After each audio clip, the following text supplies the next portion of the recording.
Why did the narcissist suddenly erupt? There are many things on this planet which are extremely fast. Lightning, a speeding bullet, and demands from credit card companies. When it comes to the narcissist, few things are as quick as the sudden eruption that occurs from a calm and tranquil afternoon to the blazing fury of the narcissist ranting and raving at you. You're after asking, what the hell just happened? Here are some examples which may seem familiar to you.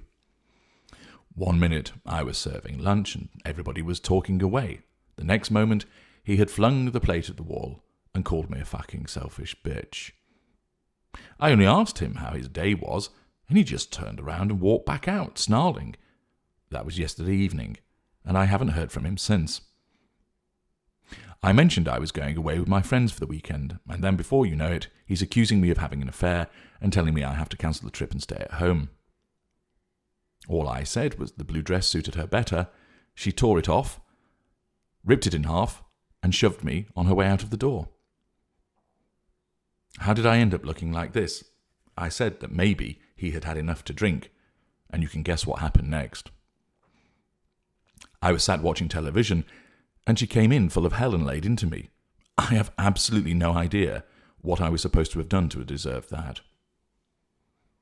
The overriding response to such scenarios, and others are like that, is what the hell has just happened?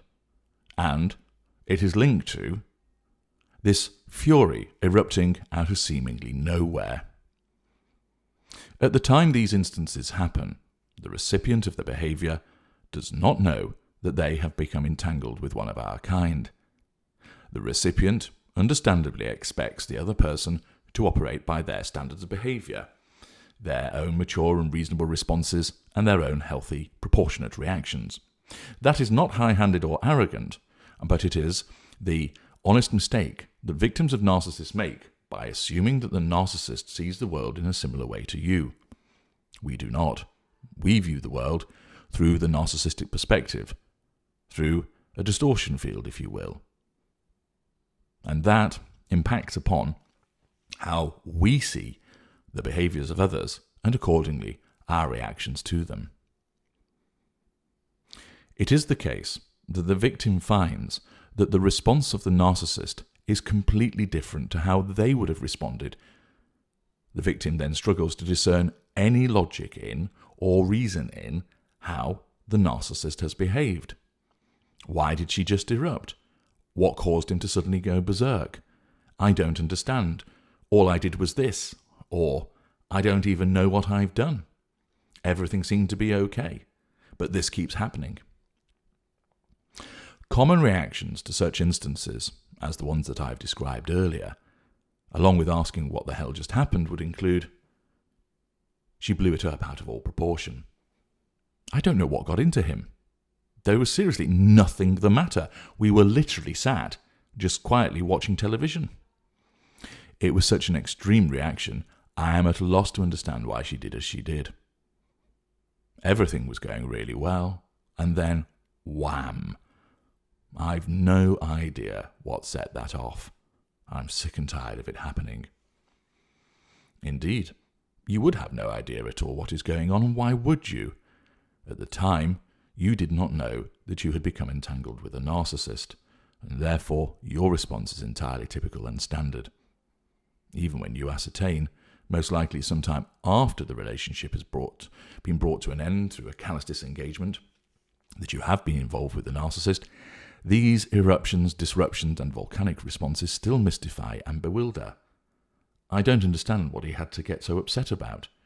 I'm still absolutely mystified as what caused her to get her panties in a twist. In order to comprehend what on earth has just happened in such instances, you need to understand the narcissistic perspective. Despite the boldness, the grandiosity, and the confidence, the narcissist has an inherent suspicion of the world because of our hypersensitivity to control. We are calibrated to pick up on very small threats to our control, changes in the environment, namely your behaviour and the behaviour of others, which signals to us, unconsciously in the case of lesser narcissism mid-range, and consciously in the case of greater and the ultra, that there is a threat of some degree to our control. You are not calibrated this way. You don't pick up on the sensitivities of the threats to control in anywhere near the same way. We do. In effect, this control and this hypersensitivity arises out of the fact that the world has treated us badly in some way. It is the mindset of the narcissist that the world is a treacherous place which has sought from the very beginning to bring us down, to threaten us. And this, of course, affects our perception of control. As we move through life, some of our kind climbing higher and higher, driving forward and conquering, that vigilance remains and invariably appears as paranoia. There are those traitors, those betrayers and those plotters who would love nothing more than to do us down, dethrone us and topple us.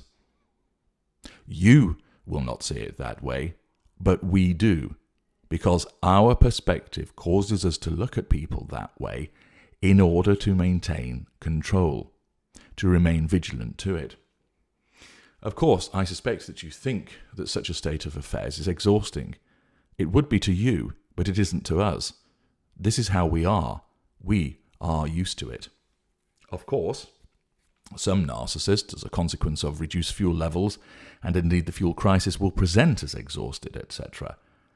But the actual process of remaining vigilant to these threats, responding to them, the hypersensitivity control, isn't exhausting to us when we are operating effectively. Why? It is what we are used to.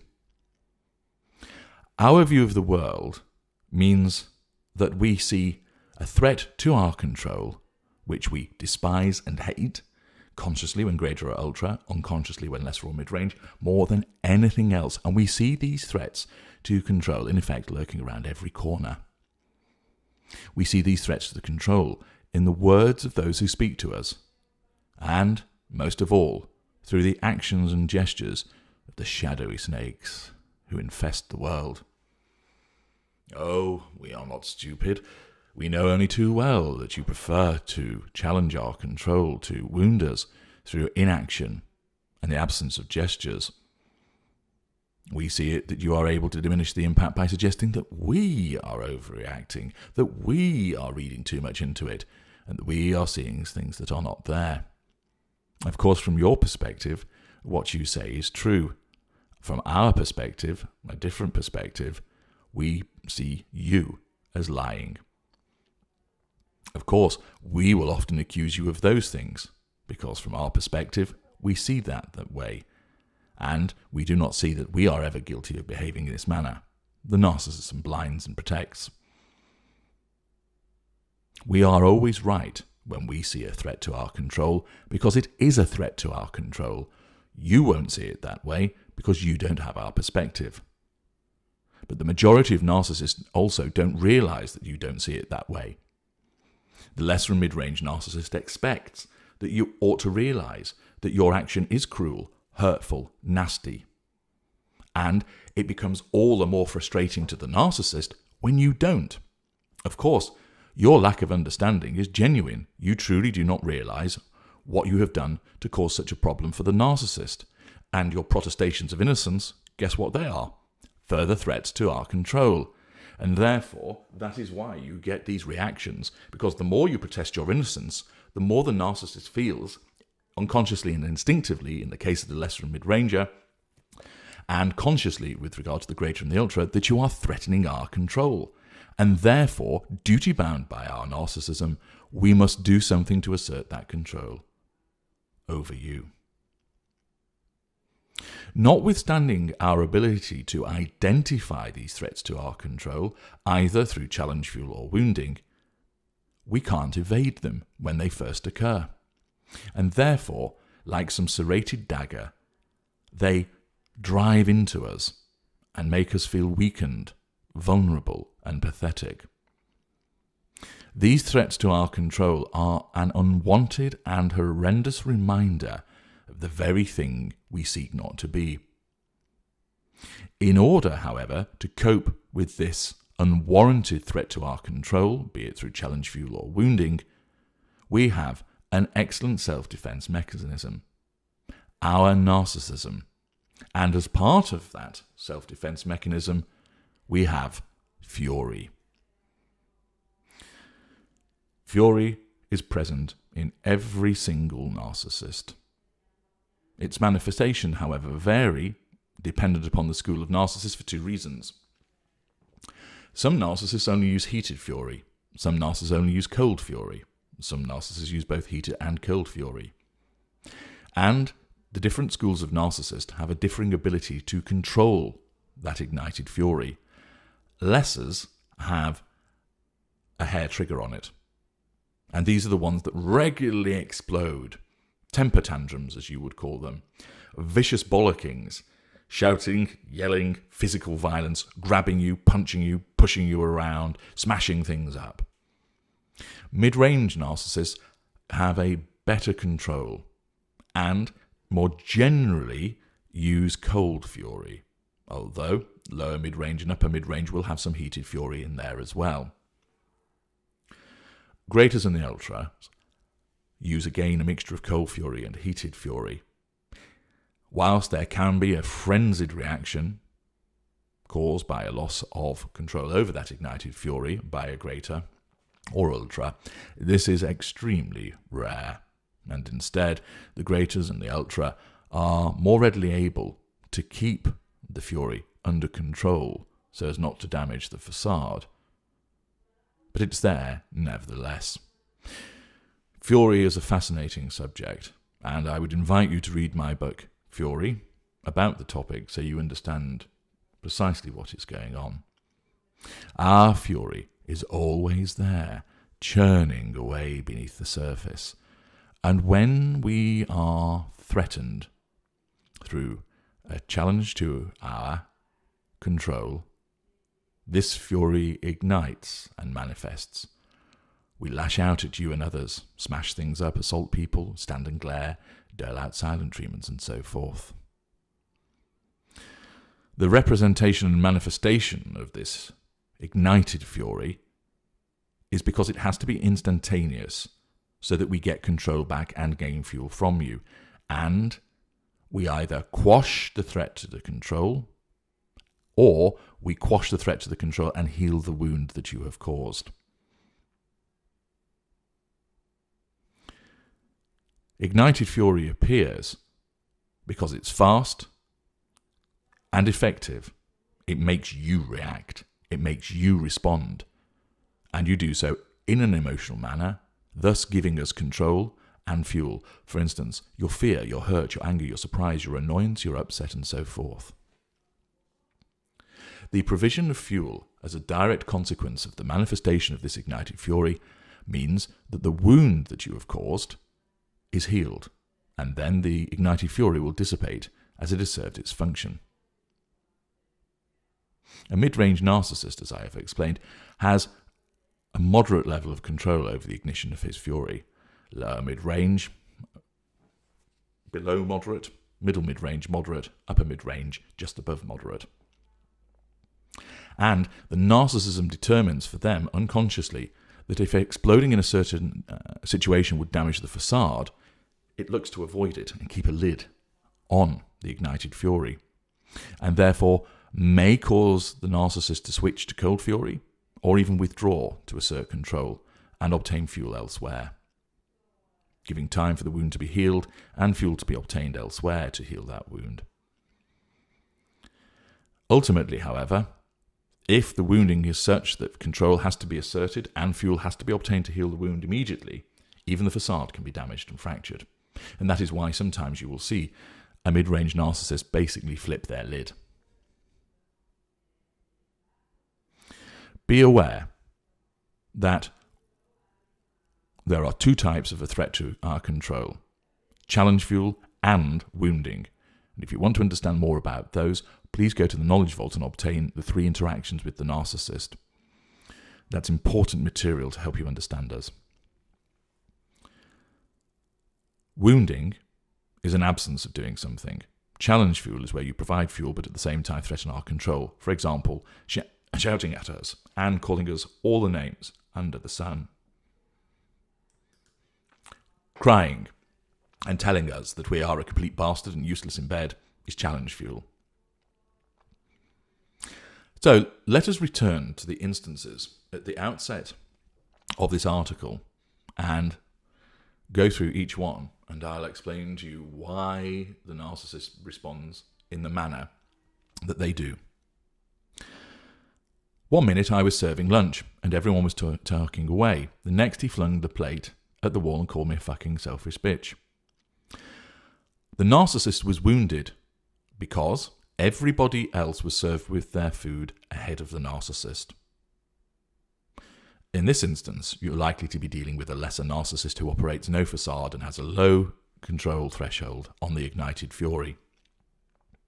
The failure to serve him ahead of everybody else, childish and pathetic as undoubtedly it appears, threatens his sense of control. He's not being given any fuel, and he's basically being told he isn't important. And because of his sensitivity to this threat to his control, his narcissism basically says, our control is being threatened, we need to do something to get rid of the threat to control and obtain some fuel to heal this wound. Remember, this is happening unconsciously. And therefore the narcissism causes the narcissist to throw the plate at the wall, destruction of property, and then turn around and issue a verbal tirade of calling somebody a fucking selfish bitch. This is an ignition of heated fury, and is done to defend the narcissist by enabling to assert control directly for the purposes of gaining fuel also. I only asked him how his day was, and he just turned around and walked back out. That was yesterday evening, and I haven't heard from him since. In this instance, this was challenge fuel, although the speaker would not have a clue what was going on.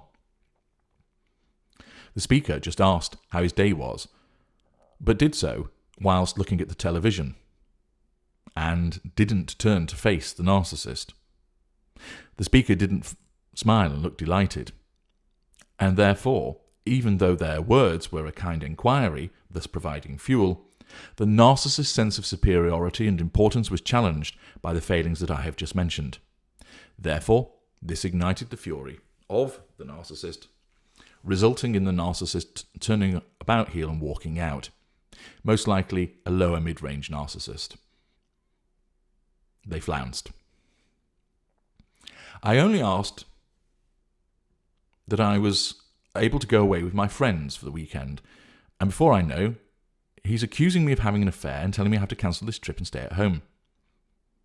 Again, this was challenge fuel, asking that it was okay to go away, saying that you were going away with friends for the weekend, but although fuel is being provided in the conversation, the discussion is about other people, and therefore this makes the narcissist feel unimportant. His sense of superiority is being threatened, and therefore his fury ignites, and his narcissism causes him to assert control over the individual by accusing that person of having an affair.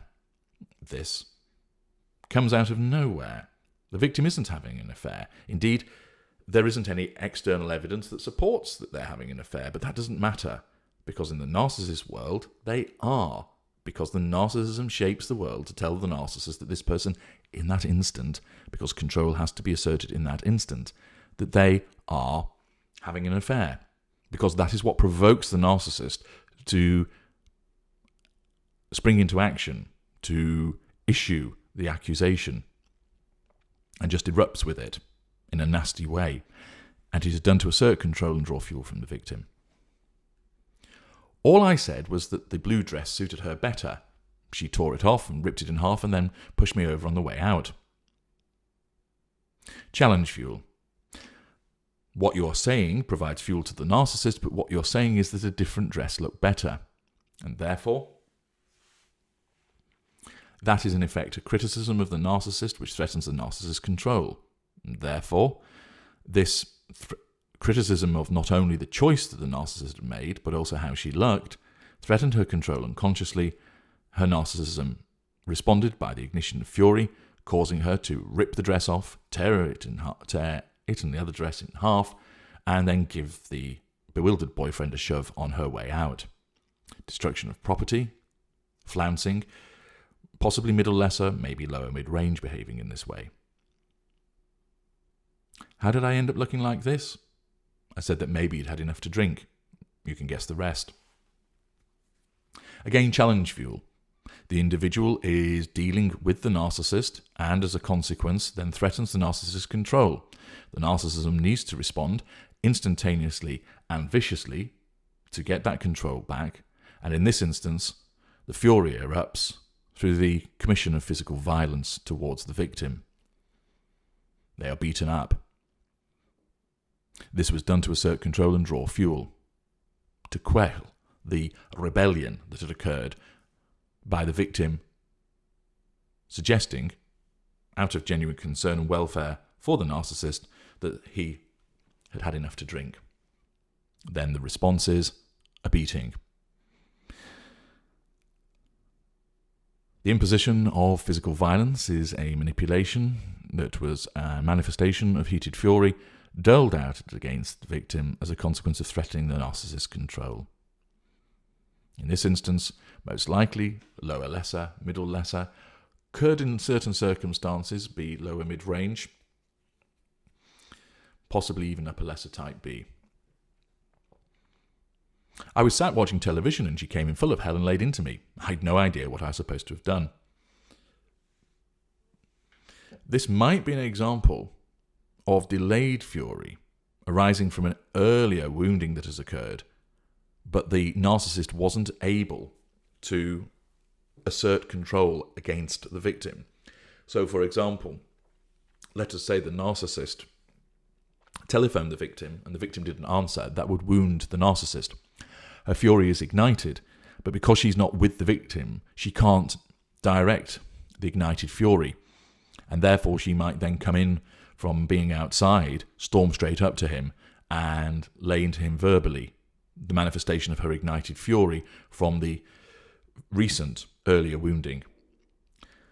Do understand that if that wounding had happened several hours earlier, then the narcissist would have looked to assert control in a different way, and quite possibly the fury might have been directed towards somebody else, or if not, there would have been a different assertion of control. The narcissist would have still responded in a manipulative way towards the victim on her return later that night, because the victim would be painted black, but there would not have been the explosive fury. The explosive fury that is being described in this instance arises in the instant where the victim is with or very close to the narcissist in terms of physical proximity and time. This sudden explosion is a result of ignited fury arising from the threat to control and the necessity of the narcissism causing the narcissist to respond in an immediate and explosive manner in order to get control and gain fuel. The television example also might be the fact that because the victim is watching television and not providing any attention to the narcissist, this wounds the narcissist. Control is threatened, they're not receiving fuel, therefore fury ignites, causing that particular narcissist to turn around and give a verbal tirade to her husband or boyfriend, acting very aggressively towards them. Most likely middle lesser, lower mid-range, possibly upper mid-range also. You'll have no doubt deduced from all of this that the occurrence of this behaviour can happen at any time, can come out of nowhere, and you can't gauge it from your perspective. From our perspective, there are repeated threats to our control that we see through the narcissistic perspective. This discrepancy between your perspective and our perspective results in you engaging in second-guessing, hypervigilance, anxiety, and the famous treading on eggshells that is so often associated with our kind. How do you deal with it? It's impossible for you to predict it. You at least now know what it is, why it happened, and in certain circumstances, you will recognise why the reaction has occurred. In some instances, you might even be mindful to avoid certain behaviours, but you'll never ever eradicate them. And therefore, the most appropriate thing to do this is to understand what it is, understand what has happened, and of course apply GOSO. Get out and stay out. If you have not done so, then where you are the recipient of it, the most appropriate thing is to act in a conciliatory fashion to thus give the narcissist fuel and to give the narcissist control, and the ignited fury will then dissipate. If you continue to go, but I haven't done anything wrong, why are you getting so mad at me? Where's this come from? What the hell's going on? All you'll keep doing is continuing to challenge the narcissist. Remember, the first golden rule of freedom is once you know you go, you get out and you stay out. And therefore, you should not be putting up with these behaviours because you should have left, ended the relationship and put yourself in a position of no contact. If that has not happened and, driven by emotional thinking or possibly delayed practicalities of departure, you remain in the relationship with a narcissist, the short-term, and I emphasise short-term, way to deal with these matters is not to keep provoking. Avoid the temptation driven by your corruption of your truth-seeker trait, by your emotional thinking to try and get to the bottom of it. Instead, apply the logic. I know I haven't done anything wrong, so I'm not going to get worried about it. In the eyes of the narcissist I have, there's nothing I can do about it now. It's happened. Therefore, rather than keep asking what's going on, why are you behaving this way and protesting my innocence, I need to recognise that in their eyes I have done something wrong. Annoying as it is that I'm being treated this way, unfair as it is that I'm being treated this way, in order to make it stop, I just admit I was in the wrong, apologise, even if I don't know what I'm apologising for, provide fuel, and stop challenging the narcissist further. That way, you will escape the worst of the ignition of fury because you will bring it to an end quicker than usual. However, you shouldn't be staying in such a situation. You should be leaving and getting out. I'm H.G. Tudor. Thank you for listening.